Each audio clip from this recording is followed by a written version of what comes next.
하나님 말씀을 우리 함께 읽도록 하겠습니다. 사도행전 5장 1절에서 11절 말씀입니다.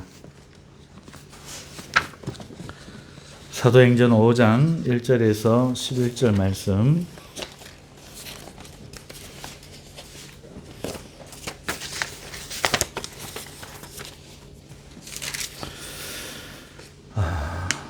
찾으셨으면 우리 함께 합독하시겠습니다. 아나니아라 하는 사람이 그의 아내 삽비라와 더불어 소유를 팔아 그 값에서 얼마를 감추매 그 아내도 알더라. 얼마만 가져다가 사도들의 발 앞에 두니 베드로가 이르되 아나니아야 어찌하여 사탄이 내 마음에 가득하여 내가 성령을 속이고 땅값 얼마를 감추었느냐. 땅이 그대로 있을 때에는 내 땅이 아니며 반 후에도 내 마음대로 할 수가 없더냐. 어찌하여 이 일을 내 마음에 두었느냐. 사람에게 거짓말한 것이 아니요 하나님께로다. 아나니아가 이 말을 듣고 엎드러져 혼이 떠나니 이 일을 듣는 사람이 다 크게 두려워하더라. 젊은 사람들이 일어나 시신을 싸서 메고 나가 장사하니라. 3시간쯤 지나 그의 아내가 그 일어난 일을 알지 못하고 들어오니 베드로가 이르되 그 땅 판값이 이것뿐이냐 내게 말하라 하니 이르되 예 이것뿐이라 하더라. 베드로가 이르되 너희가 어찌 함께 꾀하여 주의 영을 시험하려 하느냐. 보라 내 남편을 장사하고 오는 사람들의 발이 문 앞에 이르렀으니 또 너를 메어 나가리라 하니 곧 그가 베드로의 발 앞에 엎드러져 혼이 떠나는지라. 젊은 사람들이 들어와 죽은 것을 보고 메어다가 그의 남편 곁에 장사하니 온 교회와 이 일을 듣는 사람들이 다 크게 두려워하니라. 아멘. 사도행전 5장 1절에서 11절 말씀 가지고 아나니아와 삽비라는 무엇을 말하는가 하는 제목으로 하나님 말씀을 증거하려고 합니다. 오늘 본문을 5장 1절에서 사도행전 5장 1절에서 11절까지만 저희가 읽었습니다만은 이 본문은 4장 32절부터 시작됩니다.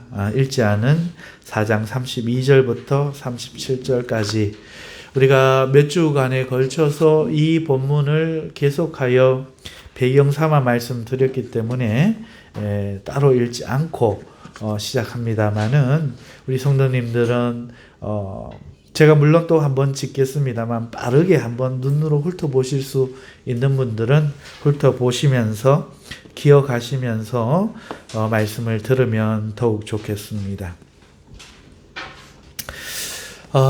오늘 이 사도행전은 구약 이야기일까요? 신약 이야기일까요? 그렇죠. 누구도 이건 틀리지 않습니다. 신약시대, 신약의 교회 이야기입니다. 그래서 사도행전 강해를 하기 때문에 오늘 우리는 신약시대 이야기를 하고 있어요. 사랑하는 성도 여러분, 오늘 우리는 구약시대 백성일까요? 신약시대 백성일까요? 그렇죠. 신약시대입니다. 그래서 우리의 이야기입니다. 그러면 신약시대는 무엇이 신약과 구약을 가를까요? 정의하게 할까요? 어떤 분은 예수 그리스도다 이렇게 말씀을 하시는데 그것도 맞습니다. 틀린 얘기는 아닙니다. 하지만 예수 그리스도가 오늘까지 우리와 함께 하십니까? 그럼 구약시대는 함께 하셨나요? 아니라고는 말 못하죠. 구약시대에도 꿈과 또 예언으로 그리고 천사로 또 나그네로 구약시대 선지자들이나 하나님의 백성들 방문하셨죠. 그래서 함께 하셨다라고 말할 수 있지만 엄밀히 말하면 구약시대는 성부 하나님께서 율법으로 그의 종들로 그렇게 통치하시던 시대였습니다. 그리고 예수님이 오셨죠. 예수님께서는 하나님의 아들로 그 중간기에 오셔가지고 신약과 구약을 나누며 동시에 있는 중심이 되셨습니다. 그리고 신약 시대는 또 다른 하나님이 오셨죠. 누굽니까? 성령님입니다. 그래서 신약 시대의 중심, 본질, 신약과 구약을 나눌 때 무엇이 중심이 되느냐? 어떤 하나님이 함께 하시느냐 하는 거죠. 바로 성령님이 함께 하시는 시대, 그 시대가 신약 시대고 오늘 우리의 시대입니다. 그래서 오늘 우리가 신약 시대 이야기를 하는 것은 성령님 이야기를 우리가 하고 있다 하는 것과 같은 의미를 가지는 것이겠죠.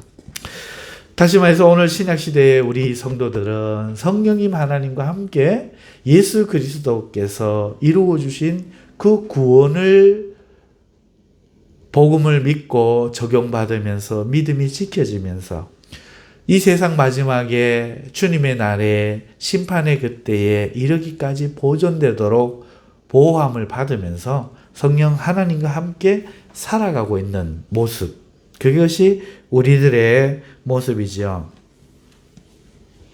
자, 하나님이 다르기 때문에 또 삶의 모습도 다르고 요구도 다릅니다. 구약의 백성들에게 요구되었던 것, 신약의 백성들에게 요구되었던 것 다르지요. 구약의 백성들에게 무엇이 요구되었습니까? 물론 넓은 의미로 좁은 의미로 하면 또 이야기가 많아서 이것도 대답하기는 곤란하지요. 하지만 성경에 두드러지게 신구약의 핵심으로 제시되는 주제어, 예를 들어서 내 혼자가 나이열이란 목사 혼자가 탁 개인적으로 내놓는 거 말고 성경에서 그렇게 누군가가 하나님의 감동으로 내어놓는 거, 이걸로 생각을 해볼 수 있겠죠. 그러면 위대한 사도 바울, 그가 구약을 율법, 신약을 믿음, 이렇게 제시어를 내어놓았습니다. 자, 그렇다면 우리가 그걸 사용해도 무리가 아니죠. 그래서 구약에는 무엇이 요구되었을까요?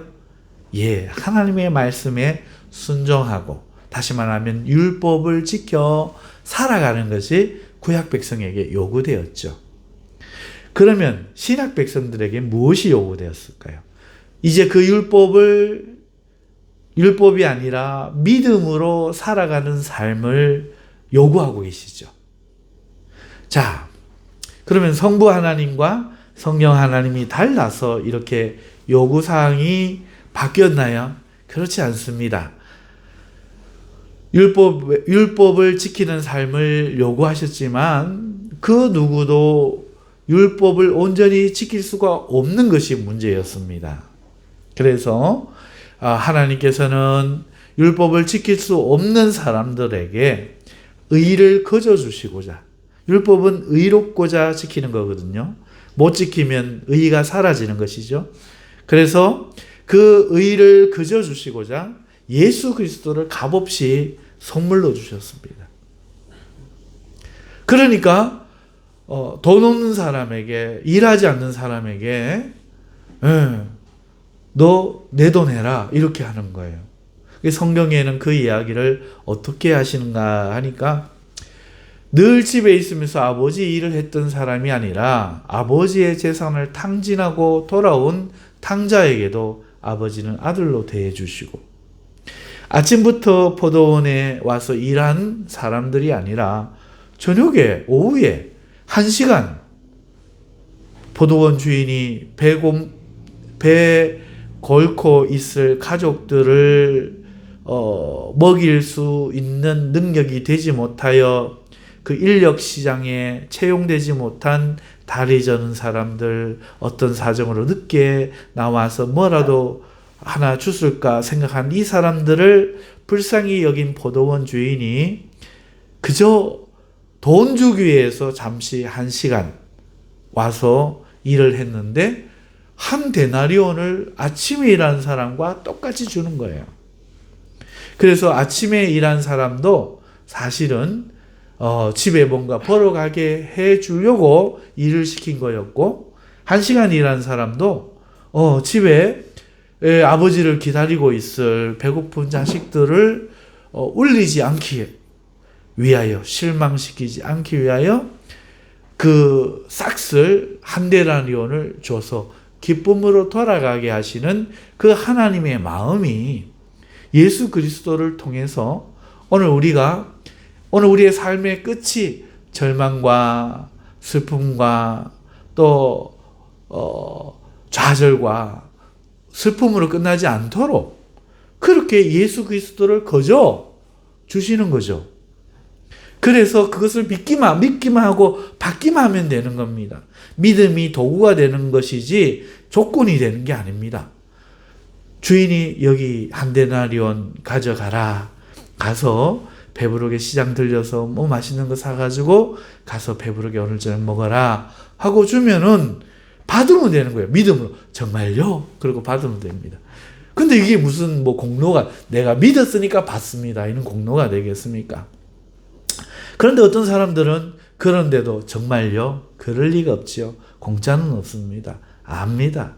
나 놀리려고 그러는 거죠. 됐습니다. 이러고 안 받는 거죠. 이게 믿음이 없는 거예요. 믿음이란 그저 그 도구일 뿐입니다. 아무것도 아닌 거죠. 그냥 그 호의를 받아들일 수 있는 마음이 있느냐? 없느냐? 예수님의 구원을 받아들일 수 있는 마음이 있느냐? 없느냐? 이것이 믿음의 전부이죠. 구원받는 믿음의 전부입니다. 자, 그 다음에 하나님께서 이렇게 신약시대에 믿음으로 우리에게 주셨기 때문에 믿음으로 요구하는 그 삶은 구약의 율법을 지키기를 요구하는 삶과 좀 달라요. 어떻게 다르냐? 구약은 율법이 명시하는 바, 그러니까 우리에게는 우리가 신경 써야 될 두 존재가 있어요.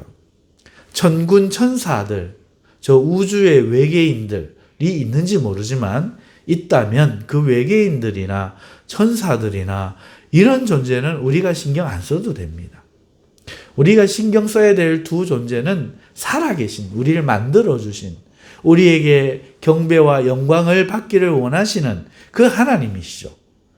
그래서 율법에는 그 하나님을 사랑하고 경배하고 그 하나님을 화나게 할 다른 신들을 만들어 섬기는 것을 금하셨죠. 그게 1계명에서부터 4계명입니다. 두 번째는 우리와 함께 같이 지음을 받아서 나처럼 동일하게 사랑을 받는 내 이웃들, 나 아닌 다른 사람들, 그것이 부모가 됐든지 이웃이 됐든지 누구든지 간에 그 사람을 공연히 해치고 공연히 죽이고 공연히 모함하고 공연히 해롭게 하고 그렇게 하지 못하게 하는 이 하나님을 사랑하고 그와 같으니 내 이웃을 내 몸처럼 너 자신과 똑같이 사랑하라. 네가 그렇게 선지자 대접받기를 원하면 너도 선지자 대접하고, 내가 나쁜 소리 듣고 싶으면은 그건 모르겠다. 그러면은 돌 맞을 것이다. 이렇게 법을 주셔서 하나님과 이웃 사랑, 이거 하라고 했는데 문제는 우리 마음이 타락해 있는 거죠. 부모님을 낳아주셨더니 그 고마움도 잠시요. 시간이 지나면 그 부모님 앞에 왜 나는 다른 부모님과 같은 부모님을 만나지 못했을까? 이렇게 원망하거나 더 큰 것을 내어놓으라고 하거나 이러면서 살아가는 거죠. 부부도 그렇고 친구도 그렇고 우리가 좋을 때는 잠시 처음 만났을 때뿐입니다. 그때만 잠시 반가운 거죠. 그리고는 시간이 지나면 상처와 아픔들로 끝나면서 서로에게 죄를 짓고, 하나님도 처음에만 그렇지 시간이 지나면 묵은둥이가 되어서 반갑지도 않고 기쁘지도 않고 그렇게 끝나는 거죠. 우리가 타락한 이유, 하나님이 따먹지 말라는 선악과를 따먹은 이유 때문에 누구나 애쓸 뿐이지. 정말 안 그러려고 애쓸 뿐이지. 나도 모르게 벌컥 내 몸이 힘들 때는 부모님에게조차 짜증을 내거나 사랑하는 자녀에게조차 내 기분으로 매를 들어서 폭력을 행사할 수도 있는 게 우리인 거죠. 일평생 우리 마음속에 죄 없이 악 없이 살 수 있는 존재가 아닙니다. 그래서 부단하게 사람답게 살아야 하느니라, 바르게 살아야 하느니라, 참아야 하느니라, 견뎌야 하느니라, 인내하고 긍휼하게 살아야 하느니라, 다른 사람을 사랑하고 자랑하지 말고 베풀고 악을 악으로 갚지 말고 선으로 갚고 그렇게 인간답게 살아야 하느니라. 율법에 있는 그 정신의 가르침을 끊임없이 우리가 되새기면서 사는 것만이 악이 이 세상에 횡행해지지 않고 악이 세상을 정복하여 파괴적이고 비참하고 잔인한 세상이 되지 않는 유일한 길이었기 때문에 하나님께서는 그 율법대로 살 것을 요구하셨죠. 그런데 아무도 그러지 못했습니다. 자꾸 세상은 나빠지는 거죠. 그러면 이 세상이 처음에 구원해 놓고 은혜를 줘서 막 이런 것 없다 이러고 막 좋았다가 나빠지면 어떻게 됩니까? 뻐꾸기 둥지 틀듯이 여기에 나쁜 인간들이 또 나서서 정치, 권력, 세력을 잡고 장악하기 시작하면 하나님이 또 다른 신흥 국가를 등장하게 합니다. 그리고 때려버리는 거죠. 그걸 망하는 겁니다. 처음에는 저런 나라 되지 말자 하고 정의롭게 일었었던 그 나라도 또 시간이 들면 하나님이 또 다른 나라를 들어서 패버리는 겁니다. 그래서 구약의 다른 바벨론이나 애굽이나 시리아나 이런 나라들이 나의 막대기다, 짝대기다 이렇게 너를 때리는 짝대기다 이스라엘 백성들에게 말씀하신 이유가 거기 있는 겁니다. 자, 그러자 이 세상 사람들이 악하여 서로 연합하고 협력하여 대항하기 시작합니다. 제국을 만들기 시작한 거죠. 그래서 하나님께서는 그 제국도 또 다른 제국을 일으키셔서 때립니다. 이것이 구약의 역사요, 인류의 역사인데 바로 다니엘이 꾸었던 금신상입니다. 바벨론 신상의 꿈입니다. 그 금머리는 바벨론 제국을 이야기합니다. 그 다음에 은으로 된 팔과 가슴은 이 페르시아 제국을 이야기합니다. 그리스, 터키 옆에 그리스, 이탈리아 옆에 우리가 알고 있는 지금 성화봉송하는 그리스의 헬레니즘. 이 바벨론 제국은 우리 아시아에 있습니다. 이란, 이라크, 사우디아라비아 이쪽에 있는 이 바벨론 제국의 문화를 이야기합니다. 자, 그리고 이제 그 다음에 이탈리아가 등장합니다. 이탈리아가 등장하는데 이 이탈리아는 아직도 끝나지 않습니다. 끝나지 않고 세상 마지막까지 이루어질 겁니다. 신성 로마 제국은 끝났지만 아직까지 이루어집니다. 자, 이렇게 해서 제국의 시대, 이 세상이라는 거대한 제국을 이루어가려고 그러고 마지막에는 아마겟돈 전쟁이라고 말하는 그런 하나님을 대항하는 인류 제국에게 예수님이 뜬돌이신 예수님이 나타나셔서 그 금신상 발을 탁 때리니까 무너지듯이 그 모여있는 자들에게 주님이 왁! 하고 소리 한번 발하시면 이 그 대항하려고 했던 세력들이 일거에 무너진다 하는 것이 우리 성경 이 말라기까지 다니엘서에서 경고하는 그런 내용이죠. 아무도 하나님을 사랑하지 않아요. 왜? 타락해 있어가지고. 이게 바꾸어지지 않는 겁니다. 고쳐지지 않는 겁니다. 나 때문에 고생하는 아내가 너무 힘들지, 잘해줘야지 하도 그건 생각뿐이고 어떻게 됩니까? 말과 행동은 여전히 어떨 땐 퉁명스럽게, 어떨 땐 나쁘게.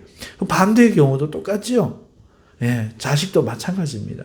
우리의 세상은 여기 있는 모든 사람이 안 그러려고 그러고 잘하려고 그러고 좋은 사람으로 남으려고 애를 쓸 뿐입니다. 애를 쓸 뿐이지 마음은 섭섭한 일을 만날 때마다 12번도 더 변하고, 예, 그게 또 만만한 사람, 가족이라는 이름으로 얽혀 있어서 어떻게 하지 못하는 그런 만만한 사람은 또 더 함부로 해요. 예? 더 함부로 엄마는 어떻고 아빠는 어떻고 니는 어떻고 더 함부로 합니다.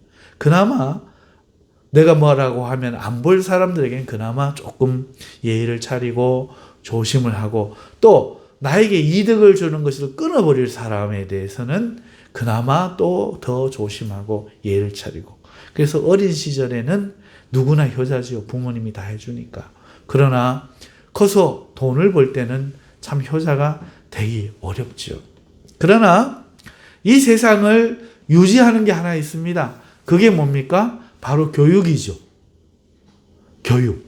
하나님의 말씀을 가르쳐 왔기 때문에 그나마 인성이 망하지 않고 그나마 이 땅에 하나님께서 다른 계시의 정신들을 주셔서 이 세상이 올바른 법이나 올바른 지식들을 추구하게 하셨기 때문에 그 교육이 있는 나라는 망하지 않고 오늘날까지도 역사가 보존되어지고 옵니다. 그러나 물질이 왕이 되고 쾌락이 왕이 되는 시대가 되면 여지없이 하늘로부터 징벌이 내리거나 전쟁이 나거나 아니면 돌림병이 나거나 해서 그 제국과 나라들이 망하는 것을 보고 있죠. 그것은 신구약 전체를 아울러서 다 그렇고 지금도 이 세대는 그렇게 마지막을 향해서 달려가고 있습니다. 어찌됐든 구약에서는 이렇게 하나님을 경외하고 사랑하는 사람이 한 사람도 없고 시간이 지나면 지날수록 악해진다. 자, 그러니 구약에 요구하는 것과 구약의 모습과 다른 신약에는 어떠느냐? 하나님이 우리가 잘하기를 기다리지 않으시는 거죠. 예수 그리스도가 직접 오신 겁니다. 그리고 우리의 이 어떻게 해도 안 될 이 죄성에 저주받아야 될 이 저주를 받아버리신 거예요. 친히 십자가에서 본인이 오늘 오후 우리가 설교에 볼 것이겠지만 한 번도 시작되어 본 적 없는 그분, 죽음을 경험해 본 적이 없는 그분이 실제로 하나님으로부터 죽임을 당하고 하나님 아버지로부터 버림을 받습니다. 그렇게 우리의 저주와 우리의 모든 것들을 걸머지셨고 대신에 하나님에게는 그가 끊어졌지만 우리는 하나님께로 연결되어진 거예요.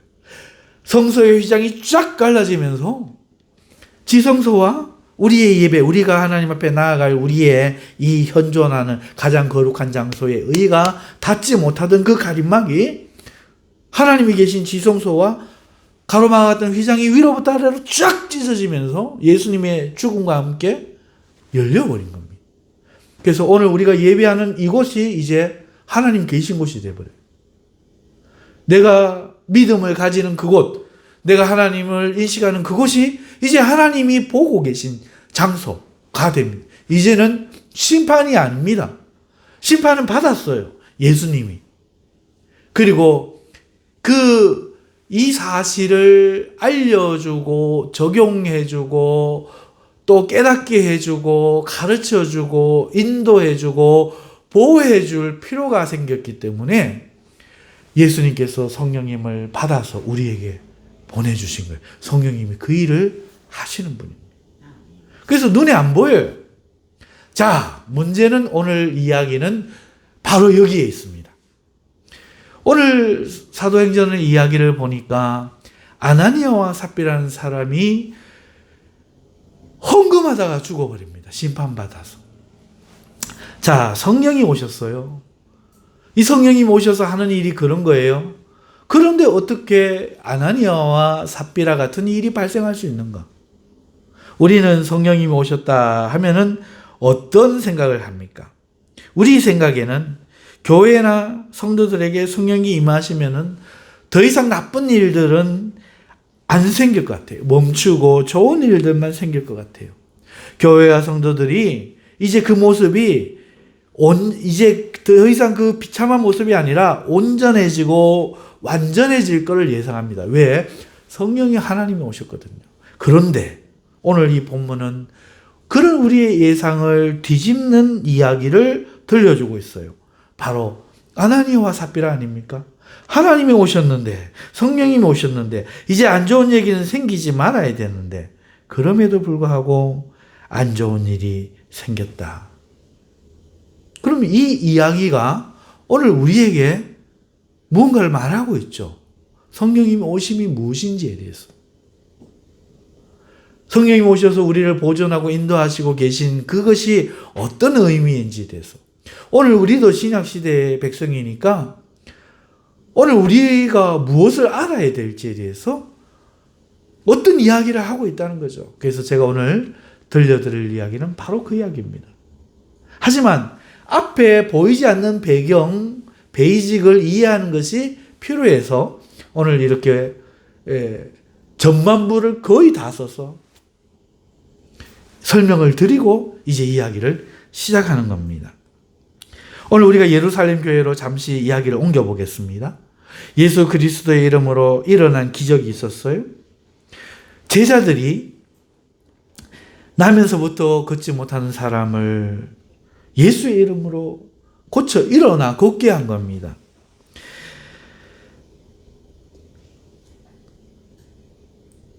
그리고 그들을 전도하지 못하게 하는 그 무리들의 협박을 이겨내고 예루살렘의 많은 무리들에게 복음을 전하여서 이것을 전하여서 그들이 모여 큰 무리를 이루게 되었습니다. 그것이 4장 32절, 오늘 우리가 읽지 아니하였다는 32절입니다. 자, 교회가 된 거죠. 믿는 무리가 한 마음과 한 뜻이 되어 모든 물건을 서로 통용하고 자기 재물을 조금이라도 자기 것이라 하는 이가 없더라. 사랑하는 성도 여러분, 이렇게 교회가 형성이 되었는데 그들이 살아가는 모습이 지금까지 보여준 세상에서 경험하는 모습과는 완전히 다른 모습이었어요. 네. 사람은 욕심이죠. 이기심이 있습니다. 어떻게 내 거를 팔아서 남에게 줍니까? 어떻게 내 물건을 마음대로 쓰는데도 기분이 안 나쁠 수 있습니까? 그런데 이들은 그렇게 했다는 말이죠. 자, 이런 상황에서 예수의 부활이 그 역할을 했다는 것을 33절에 알 수 있어요.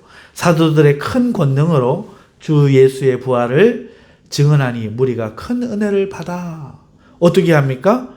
그 중에 가난한 사람이 없으니 이는 밭과 집 있는 자가 팔아 그 판 것의 값을 가져다가 사도들의 발 앞에 갖다 두매 사도들이 각 사람의 필요, 가난한 자들에게 그 필요를 따라 나누어 줬기 때문에 가난한 자가 없다는 거예요. 그런데 이것이 시작이 뭡니까? 사도들이 큰 권능으로 주 예수의 부활을 증언하니 무리가 은혜를 받았기 때문에 그래요. 그래서 이런 일이 지금 벌어지고 있는 거예요. 모든 성도들이, 그 예루살렘 교회 성도들이 지금 기쁨이 충만한 겁니다. 기쁨이 충만한 겁니다. 여러분, 뭐든지 처음은 좋잖아요. 신혼 살림은 좋잖아요. 여행은 좋잖아요. 한 석 달간, 한 3년간은 행복하다고 그러잖아요. 네.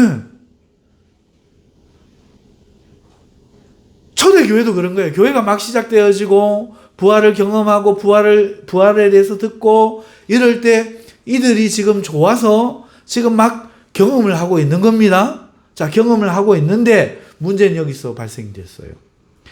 여러분 어떤 문제가 발생했는가 하면 그 36절에 나오는 바나바라는 사람이 시작이었습니다. 이 바나바라는 사람은요, 원래 이름이 요셉인데요.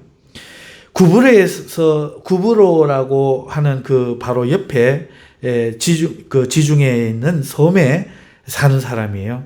근데 그 출신인데 그에게 얼마의 밭이 있었습니다. 그리고 그는 이 밭을 은혜를 받자 팔아서 사도들에게 내놓았어요. 그리고 그 값이 아마도 상당한 값이었던 것으로 추측이 됩니다. 하지만 이것만 한 게 아니에요. 그는 그 이전에 모든 사람에게 사랑받고 존중받는 사람이었던 거죠. 그는 원래도 여러분 이 이야기를 지금 잘 들어보셔야 돼요. 원래도 성격이 사교적이고 다른 일을 위하고 배려할 줄 알고 다른 일을 위해 발벗고 나서는 그런 성격이었어요. 여러분 사도 바울이 기독교인들을 박해했잖아요. 하지만 그가 예수님을 만나서 변화받았죠. 하지만 사도 바울이 어떻게 박해했는지를 아니까 아무도 사도 바울을 가까이 하려고 하지 않았죠. 그때에 그 사도 바울을 사도들에게 소개하며 그가 완전히 새 사람이 되었다는 것을 적극적으로 추천하고 그를 인도하여 만나게 한 사람이 바나바였어요. 뿐만 아니라 안디옥에 교회가 생겼을 때에 예루살렘 교회에서 바나바를 파송해서 그 안디옥의 교회를 다스리게 했는데, 목회하게 했는데, 이 바나바가 자기의 능력이 부족함을 알고 다소 고향에 가 있는 그 바울을 찾아가서 그를 설득시켜서 너의 힘이 필요하다. 그러고는 불러가지고 안디옥에서 바나바와 바울이 함께 주의 말씀을 가르쳐서 큰 교회가 되게 합니다. 세계교회의 선교의 시작이 바로 그 안디옥 교회에서 이루어졌거든요. 그리고 오늘 우리도 그 안디옥 교회 때문에 생성이 된 교회예요. 왜? 그 안디옥 교회가 전한 영국, 프랑스, 독일, 네덜란드 전한 그 복음이 그 청교도들이 미국에 갔다 미국에서 우리로 오고 영국과 프랑스, 독일에서 온 선교사가 한국에 복음을 전했거든요. 그러니까 안디옥 교회 그 교회에 그 시작으로 말미암아 오늘 우리가 있다 해도 전혀 틀리지 않습니다. 우리는 안디옥 교회 우리는 우리 한국엔 성이 있잖아요. 너 본관이 어디냐? 이렇게 물을 때 어디 무슨 시입니다. 이렇게 말하잖아요. 우리는 안디옥시예요. 안디옥 교회 출신이에요. 본교회, 너 조상교회가 어디냐? 안디옥 교회입니다.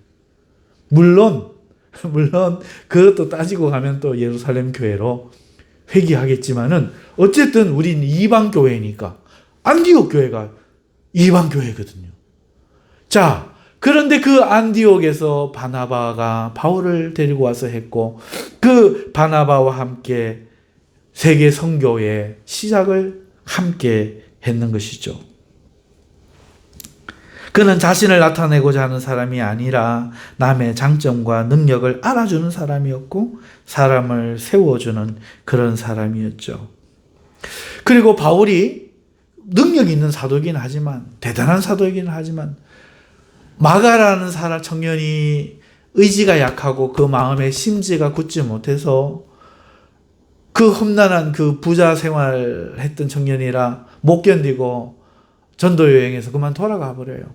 그때에 바울은 실망을 합니다. 그리고 다시는 그를 보려고 하지 않고 또 전도 여행에 데려가자고 하는 그 바나바와 싸우고 버리기까지 바울은 마가를 내쳐버립니다. 하지만 바나바만큼은 끝까지 그 마가를 버리지 않고 그 마가와 함께 이렇게 그를 용납하고 품었던 그런 사람이죠. 성격 자체가 그래요.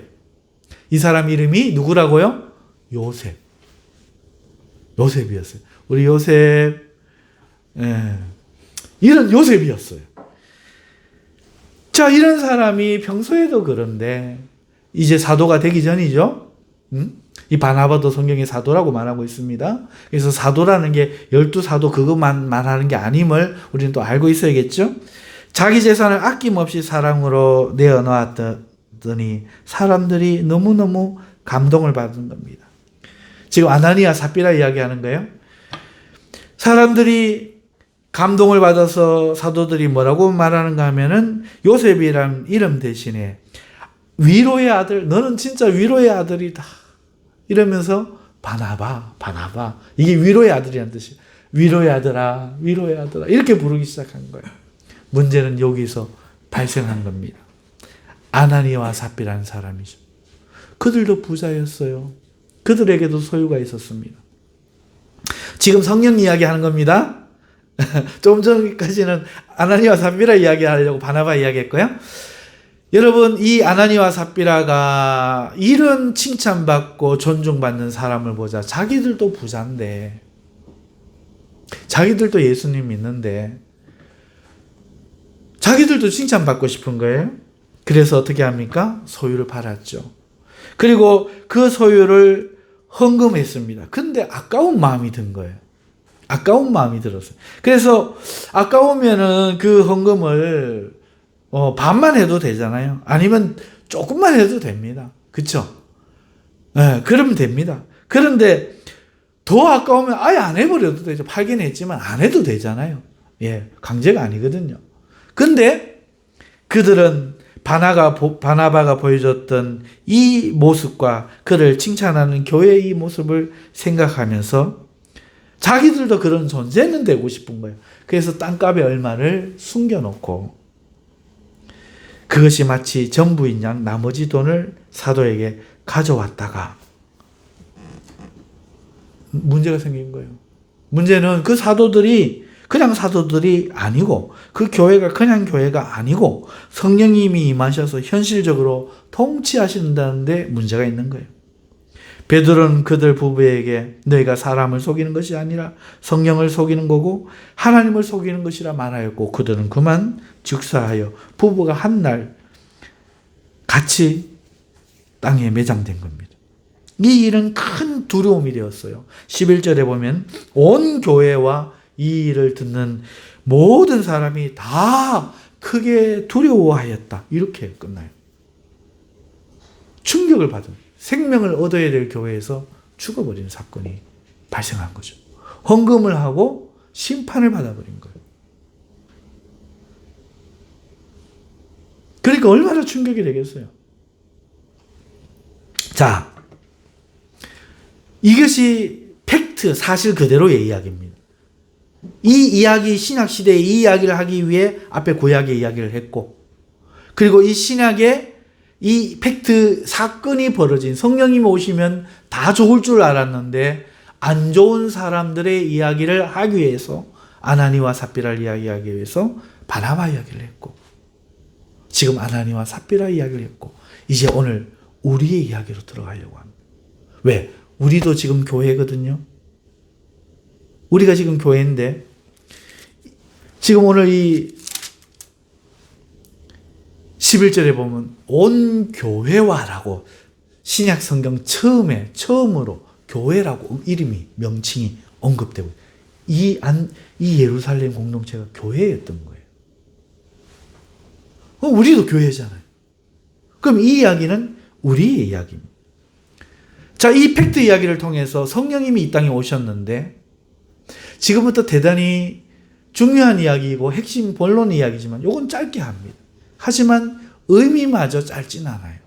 이해 없이 이걸 듣고 그저 이해 없이 잃어버릴까 봐 제가 앞에 말씀을 드렸는 거였고 여러분, 자, 성령님 오시면 좋아지고 온전해지고 완전해지고 나쁜 일은 사라지고 그럴 줄 알았는데 그러지 않았던 이 사건 이야기를 통해서 우리는 두 가지 결론을 우리는 얻을 수 있어요.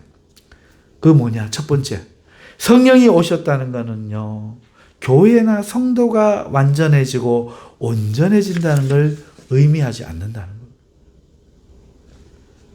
성령이 오신 교회는 분명히 남달랐죠. 칭찬을 받는 그런 교회였습니다. 하지만 그건 잠시였죠. 그건 잠시였습니다. 누구라도 연애할 때는 좋죠. 누구라도 처음 만나면 인격적이고 호의적입니다. 끝까지 자기가 어려운 상황에도 변치 않는 이거는 드물죠. 성령님이 오시고 부활을 이해하자 많은 사람들은 칭찬받은 교회가 되었지만 그렇지만 그 당시에도 여러분 그것이 모든 사람들의 모습이었을까요? 가만 생각해 보죠. 아닙니다. 첫째, 가난한 자들과 자신의 것을 나누는 자들이 나뉜다는 겁니다. 여러분, 가난한 자들은 지금 받고 있죠. 도움을 받고 있습니다. 이것을 나누어 주는 자들은 또 따로 있다는 겁니다. 많지 않은 사람들입니다. 여러분 오늘 우리가 읽지 않았지만 6장으로 가면 또 우리가 강해를 들어가겠지만 6장 1절에 가면은 교회에 원망하는 모습이 드러나고 있어요. 또 문제가 드러나요. 그게 뭐냐? 바로 구제의 이야기입니다. 이 부자들이 돈을 받아서 내놓고 땅을 받아서 내놓고 하는 이 사람들이 은혜의 모습이 있지만은 이거를 받아들이는 가난한 사람들의 어떤 사람들, 그 6장에서는 구체적으로 헬라파 과부들이 히브리파 과부들을 원망하는 겁니다. 우리는 빠지고 있다. 그러니까 야, 너라도 받으면 얼마나 좋아. 이렇게 되면 얼마나 좋아요. 그런데 아니라는 거죠. 가난한 자들 중에 누구는 왜 우리는 안 주는데 이렇게 문제가 생겨버린 겁니다. 뿐만 아니라 이거를 행하는 사람들도 성령이 오시면 완전해서 지혜가 완전히 생겨서 문제가 생기지 않게 다 했어야 되는데 자기에게 가까운 사람에게 줬든지 아니면 잊어버렸든지 팔이 안으로 굽었든지 우리는 이유는 몰라요. 하지만 공정하지 못해버린 거죠. 자, 성령이 오시면 교회가 완전할까요? 일 처리가 목사님은 완전하고 공정할까요? 성도들은 다 목사님을 좋게만 생각할까요? 아니면 나쁘게 생각할까요? 이 모습이 다 여기 있는 거예요. 이렇게 성령 충만한 초대교회가 지금 가난한 자들의 원망이 생기고 일을 처리하는 자들이 하나님의 그 은혜로 막 재산을 팔아서 내놓고 이렇게 귀한 일을 했는데 이거를 처리하는 과정에서 그걸 처리하는 사람들이 문제가 있는 것이죠. 두 번째, 아나니와 삽비라 같은 사람입니다.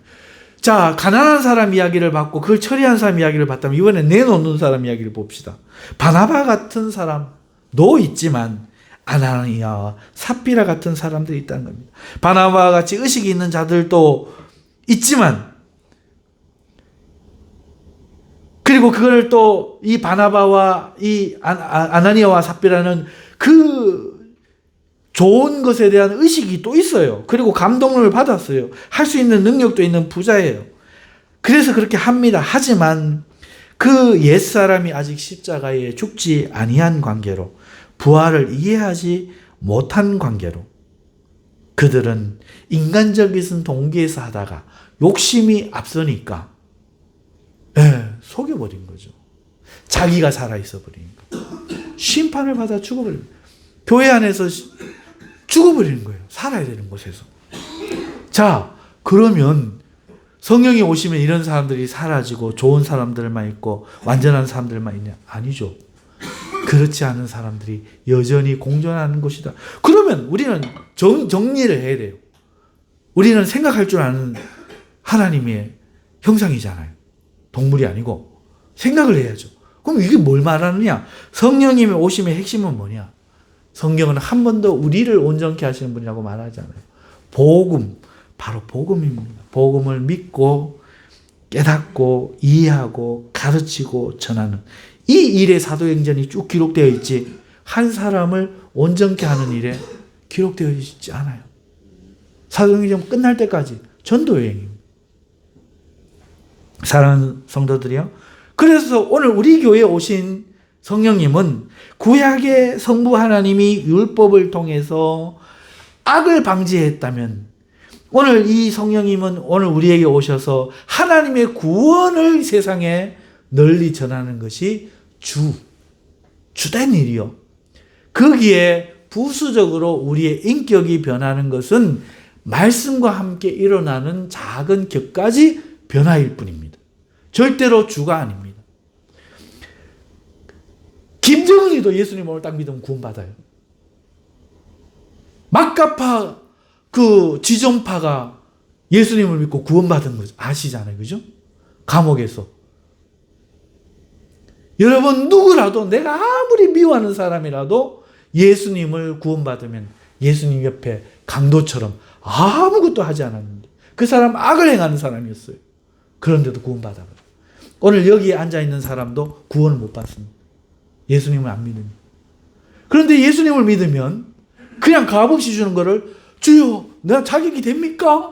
그거 못 받겠는데 이러지만 않으면 나는 뻔뻔한데요. 주님 주옵소서 이러면 누구라도 구원을 받습니다. 이게 복음입니다. 그래서 복음입니다.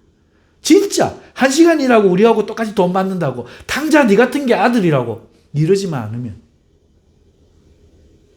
뻔뻔한데 배고파서 못 살겠는데요. 우리 아버지 집에 거 얻어먹고 대신에 내가 종이라도 얻어먹으러 가야겠습니다. 이러면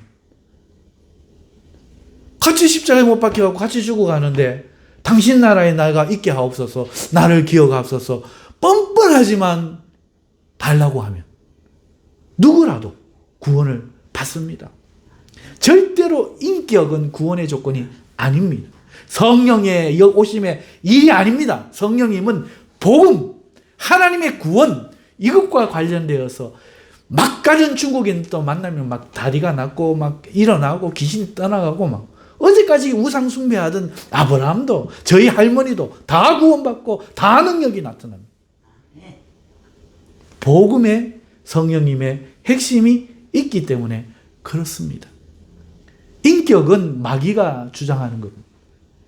사람의 인격을 주장하는 것은 마귀가 주장하는 겁니다. 인격에 따라 구원받는다는 것은 전혀 없는 이야기입니다. 그런데 이제 좀 있으면 인격이 굉장히 중요하게 제가 말씀을 드릴 거예요. 그래서 아까 바나바의 사람됨을 잘 보라고 말씀을 드린 이유가 여기 있습니다. 좀 있으면 이제 이 말과는 좀 상반되는 듯한 말을 할 터인데 지금까지 이야기를 잘 들으셔야 그걸 혼동하지 않고 들으실 수 있습니다. 자, 이렇게 자기가 깨이지 않는 사람들을 바라보면서 성령님의 핵심이 무엇이냐? 바로 복음이라는 것을 우리는 사도행전 성경의 큰 틀, 숲을 통해서 우리가 알 수 있는 거죠. 자, 그러면 문제는 뭐냐? 문제는 뭐냐? 분명한 사실은 예수님을 믿는 나가 은사를 받아서 귀신을 쫓아낼 수는 있지만 하나님 말씀을 해석하고 전할 수 있지만 사람 됨되면 안 바뀌었다는 거예요. 그게 주된 일이 아니기 때문에 안 바뀌고 그대로 있어요. 와갖고 여전히 돈 자랑할 수도 있고요. 여전히 돈도 있고 의식도 바뀌고 인격도 되는 사람 있고 돈도 있고 저 같은 교회를 다 하지만 인격은 안 되는 사람도 있고 가난하고 받고 해도 양심이 살아있고 감사하는 사람이 있고 그걸 받으면서도 원망하는 사람이 있고 이 네 종류의 사람이 교회 안에는 다 구원받을 수 있어요. 다 들어와 있는 거예요. 무슨 말인지 아시죠? 못 받는 사람은 누구냐? 나는 자격이 안 되는데 내 같은 사람이 구원받을까? 요 사람만 안 돼. 요 사람이 안 됩니다. 아유 저렇게 옷을 주일날 절에 갈까 와도 되겠나 싶은 사람도 구원받습니다. 앉아와갖고 입 삐죽삐죽거리고 있어도 구원받습니다. 인격만 안 내세우면 자기 공로만 안 내세우면 다 받아요. 목사를 대적해도 받습니다. 회개하고 구원을 받기를 원하기만 하면 누구라도 받아요. 그거는 구원 조건이 아닙니다. 예수, 나 때문에 저주받으신 예수를 그냥 믿고 그 은혜의 선물을 받아들이기로 작정하면 너무너무 뻔뻔한 일인데 받을 수 있습니다. 자, 그래서 교회 안에는 온갖 종류의 사람들이 강도, 장녀 출신, 나라 파는 매국노 출신, 사기꾼, 오만 사람들이 교회에 다 모이는 거예요. 왜? 양심껏 산 사람은 교회 안 와도 될 것 같거든. 평생을 잘 살았거든.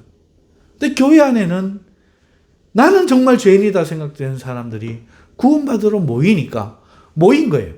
오는 거예요. 그런데 문제는 그들이 다 변화받았느냐? 아니라는 거예요. 여전히 인격이 그대로입니다. 성령님은 그들을 믿게만 하시지 인격의 변화는 다른 문제예요. 바로 성경의 문제인 거죠. 자, 그 이야기를 하기 전에 이 이야기를 마무리 짓겠습니다. 그래서 교회 안에는 이런 사람들이 있고 이거는 성령의 역사의 주된 사역이 아니라는 겁니다. 물론 성화라고 하는 개인적인 이제 부분을 조금 있으면 다룰 겁니다. 성급하게 그거를 넘어가면 안 됩니다. 이게 너무너무 중요한 겁니다. 자, 이렇게 성령이 와 계셔도 교회는 싸우거나 이런 사람이 되거나 문제가 발생하거나 죽을 수 있다 하는 것입니다. 자, 그러면 이것이 우리에게 무엇을 의미합니까? 무엇을 의미합니까? 자, 여러분 한번 잘 보십시오. 그러니까 사람을 잘 세워야 돼요. 다 예수 믿는다고 똑같은 게 아니에요. 니도 예수 믿으니까 사기꾼인데 니도 장로하고 너 장년대 너도 뭐 목사하고 안 된다는 거예요. 우리는 그렇게 지존하고 숭엄하고 우리는 그렇게 하나님 앞에 거룩하고 고귀한 존재들이 아니란 이걸 깨달아요. 우리는 다 같이 매국노들이요, 창녀들이요, 도둑놈이요, 마귀새끼입니다. 이거를 부인하는 사람들이 구원과는 상관없고 우리는 이거를 인격이라는 이름으로 포장하면 안 돼요. 교회 왔다고 해서 너 괜찮은 사람 이러면 안 됩니다. 물론 괜찮은 사람도 있어요. 바나바 같은 사람, 바울 같은 사람. 그래서 오늘 우리는 그 사람들도 인정해야 돼요. 다 우리가 죄인이라고 해갖고 인격이 되는 장로님, 인격이 되는 권사님을 무시하면 안 돼요. 그래서 사람을 잘 세워야 돼요. 목사를 잘 뽑아야 돼요. 장로를 잘 뽑아야 돼요. 아무나 뽑아놨다가 난리가 나는 거예요. 우리는 구원받으러 온 거지 인격에 충족이 돼서 여기 나온 게 아니에요. 그러니까 하나님 일을 하면서도 문제가 생기고 좋은 사람도 문제가 생겨요.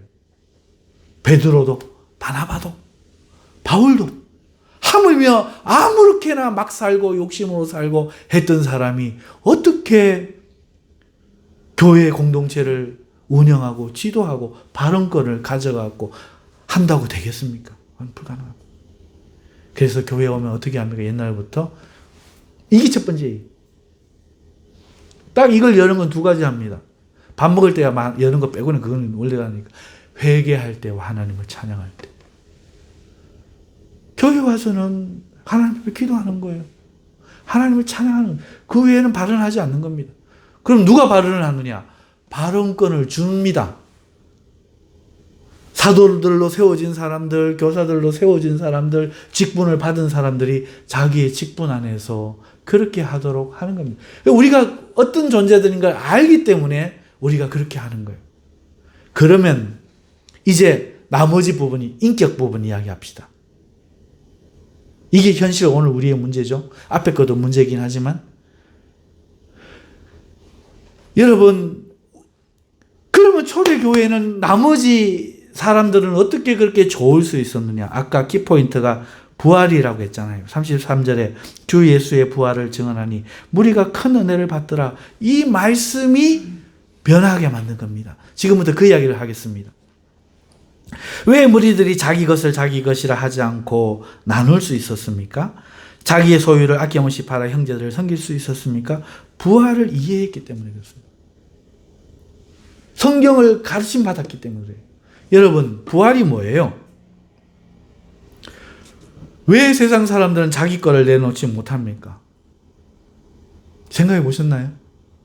죽으면 끝이잖아요. 그러면 그들은 부활이 없잖아요. 죽음이 끝이에요, 그들의. 그래서 죽음이라는 이 두려움의 본능이 붙잡혀져 있기 때문에 그 본능으로 살기 때문에 오늘 내가 안 죽기 위해서 필요한 권력, 물질, 떡 이걸 놓을 수가 없는 거예요. 그러니까 못 내놓고 어디라도 있으면 빨리 가서 내가 먼저 주워야 되고 할 수만 있으면 남의 거라도 뺏어야 되고 도움을 받으려고 하는 거죠. 내놓는 게 아니라 거대해지는 공룡과 같이 자꾸 뭔가를 더 소유하는 것에 이 죽음의 뿌리가 깃들여져 있는 거예요. 그런데 부활이 있다면요? 죽는 걸 두려워할 필요 없잖아요. 여러분 내일 살아나는데 오늘 밤 코로나 걸려 죽는 걸 두려워하겠습니까? 여러분 우리가 병원에 가서 수술을 받을 때 의료사고로 죽는다고 믿으면 병원 가서 의료수술을 하겠습니까? 살아날 것을 믿기 때문에 그렇지 않습니까? 이걸로 좋아질 것을 과학을 믿기 때문에 그렇지 않습니까? 아멘입니까? 그러면 예수님이 보여준 것, 그 이름의 권세가 가져온 것이 예수님 안에 부활이 있다는 이 놀라운 사실이었다고 성경이 핵심적으로 복음과 함께 빵 못 받고 있는데 그걸 예루살렘 교회가 본 거예요. 부활이 있다는 거예요. 그러니까 죽음이 끝이 아니라는 거야. 그러니까 이들 마음속에 변화가 일어난 겁니다. 여러분, 이 처음 믿은 사람들은 좀 시대적으로 우리와 달랐어요. 늘 죽음을 경험하는 시대 상황이었어요. 죽음이 그들에게는 일상이고 흔한 일입니다. 평균 수명도 지금보다 굉장히 짧았고 못 먹어도 죽어요. 죽을 일은 늘렸습니다. 병들었어도 죽어요. 맞았어도 죽어요. 강도 맞았어도 죽어요. 너무나 많은 죽음이 그들의 삶에 있었습니다. 거기에다가 전쟁과 재해, 이루 말할 수 없는, 누구의 눈에만 잘못 들여도 죽여버립니다. 신분이 낮은 사람만이죠. 죽음이 그 시대의 지배죠. 황제부터 다 죽음을 기반으로 권력을 다스린 사람이잖아요. 말 안 들으면 죽인다. 내 주인도.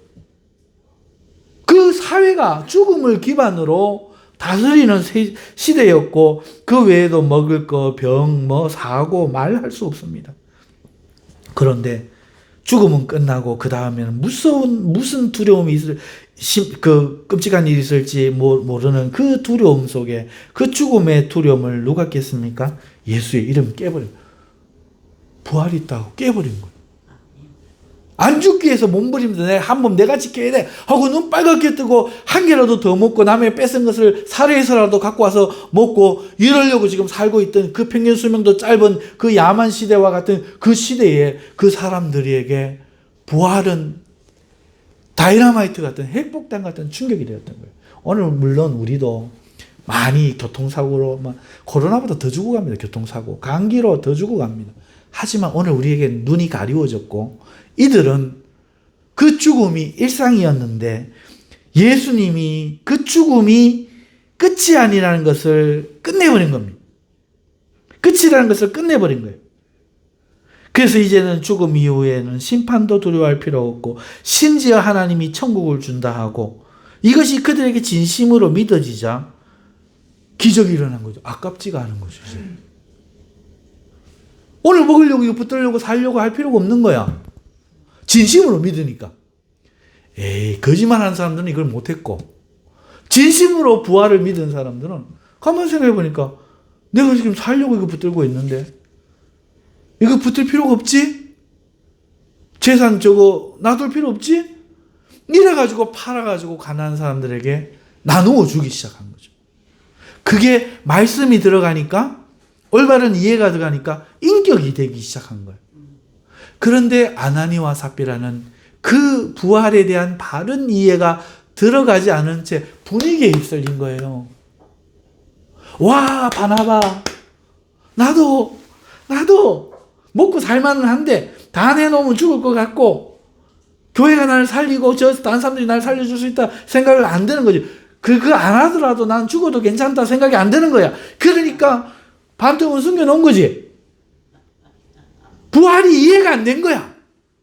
그러니까 이 성경 지식이 인격으로까지 화하지 않고, 지금까지 안 믿는 사람들이 보이는 가장 좋은 인격, 다시 말하면 포장, 위선, 화장, 지난번에 한번 설명한 적이 있죠. 이걸로 교회 생활을 하기 시작한 거예요. 말씀은 없는 채 교양으로, 아유 오셨습니까 성도님 반갑습니다. 싫지만 저거지 하면, 아유 그렇습니까 이러고, 그러면서 남은 아이고 저것도 모르고 에이구 이걸로 살아가는 거예요. 그러나 하나님의 말씀이 십자가가 바로도 가고 죽음이 바로도 가고 부활이 바로도 가고 그걸 진심으로 믿는 사람은 성경이 의로 교육하기에 성경은 온전하니 한 바울의 그 말씀처럼 우리 골수와 뼈마디를 다 잘라내고 그 쓸데없는 걸 다 걷어내고 오늘 우리의 인격을 변화시켜버리는 거죠.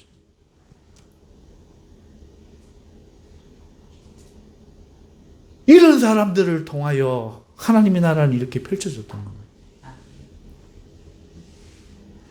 자, 그래서 결론. 교회 안에는 성령님이 오셔서 하는 사람 인격 변화시키는 거 아닙니다. 그거 믿으시면 안 됩니다. 그거는 절에 가면 나무함이 똑같은 거예요.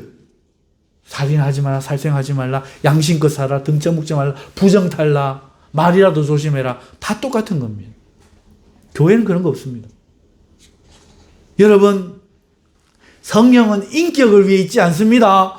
하나님의 구원을 위해 있고 죄인들의 구원을 위해 있습니다. 할렐루야. 이것이 성경이 말하는 겁니다. 나를 위한 종이 아니에요. 하나님의 구원의 손길이요 역사입니다. 이 신약 시대를 다스리시는 하나님의 존엄이십니다. 아멘. 그분 자체세요.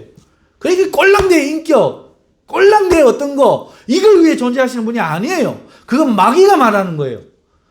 그런 구원에 동참하러 우리는 값없이 모였는데, 저는 자, 절름뱅이, 우리는 눈먼 자, 귀신 들린 자, 각색병 들린 자, 혈루병증 들린 자, 우리는 문둥병자, 이런 자들입니다. 우리는 문제가 있는, 좀 더 나은 사람, 못한 사람이 있을 뿐이지 똑같습니다.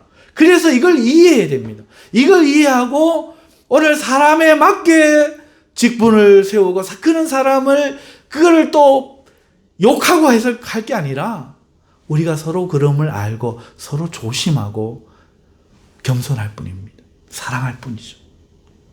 자, 그런데 그래서 사람을 잘 세우고 제도를 잘 세워야 됩니다. 왜? 주님 오시는 날까지 기다려야 되니까. 그런 가운데 성령님께서 합력하여 선을 이루도록 우리를 조정해 주시기 때문에 우리가 이렇게 견뎌지는 겁니다. 그러면서 어떻게 하면 이 인격의 문제, 타락한 문제를 고칠 수가 있느냐, 해결해 나갈 수가 있느냐.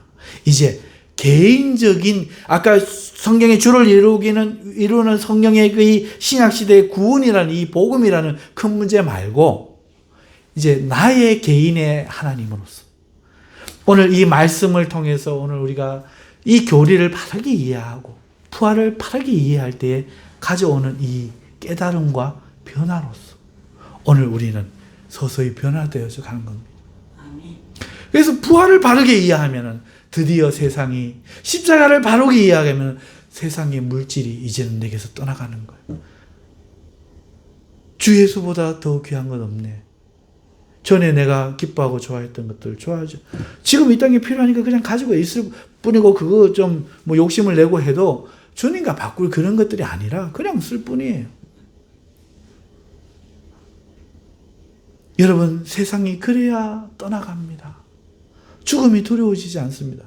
죽을래 예수를 부인하는, 당연히 죽어야지. 이 소리가 그래 깨달았어야 나오지. 억지로 그때 그렇게 해례 한다고 해서 되어지는 게 아닙니다. 그러면 어떻게 해야 됩니까? 예, 성경을 배우는 겁니다. 하나님의 말씀을 배우는 겁니다. 그것이 무슨 의미인지가 우리의 정말 이 생각이 되고 우리의 본질이 되고 우리의 사고가 되도록, 우리의 삶의 행동의 동기가 되도록 끊임없이 묵상하고 생각하면서 자라가야만 됩니다. 그러면 어느덧 우리도 예전에 그 세상에 매였던 어둠의 일을 행하던 그 모습이 아니라 하나님을 알고 하나님의 나라를 이해하고 그리고 변해가고 있는 나, 그리고 변해가려고 노력하고 있는 나, 애쓰고 있는 나, 그런 나를 발견하게 돼요. 전에는 죄를 어떻게까지 지으려고 했는 마음을 숨기고 어떻게 있을 때 딱 짓고 그 다음에 합리화하면서 안 들키면 됐고 이렇게 살아갔던 내가 죄를 지으려고 하는 마음이 있는 것만으로도 괴로워 죽겠는, 변해가고 싶은 그 마음을 이 말씀이 들어올 때 말씀의 검이 찌르기 때문에 느끼면서 저절로 변해가는 것입니다. 사랑하는 성도 여러분, 오늘 아나니아와 삽비라가 무엇을 말하는가? 왜 제목을 이렇게 이상하게 붙였냐? 예, 내용이 이렇기 때문에 그래요. 한마디로 뭐라고 말은 못하는데 오늘 우리는 이 하나님의 큰 구원의 가운데 이 생명체로서의 변화를 경험하고 있기 때문에 이렇게 붙였습니다. 그러나 그것을 축소해서 말하면 이거 한 가지 말씀드리겠습니다. 성령이 오셨지만 여러분과 저가 어느 순간에 완전해지고 온전해지고 교회는 문제도 없고 이런 일은 절대로 일어나지 않는다는 거. 교회는 항상 문제가 있습니다. 우리는 항상 문제가 있습니다. 그럼에도 그걸 당연히 여기고 그런 다른 사람을 쳐내지 말고 사랑하면서 살아가되 사람을 잘 세우고 제도를 잘 세우고 대신에 스스로가 다들 좀 조심해야 됩니다. 하지만 이런 우리를 이길 수 있는 것은 말씀밖에 없습니다. 그래서 우리는 늘 말씀을 배우고 깨닫고 공부해 나갈수록 오늘 우리의 옛사람은 점점 약해져 가고 우리의 새사람은 점점 강하여져서 주님을 닮아 주님을 기쁘시게 하는 사람들이 될 수 있을 줄 믿습니다. 아멘. 기도하겠습니다. 하나님 아버지, 오늘 이 말씀에 우리 성도들이 큰 은혜 되게 하여 주시옵소서. 예수님의 이름으로 기도하옵나이다. 아멘. 우리 335장 찬송 하나님께 같이 하십시다.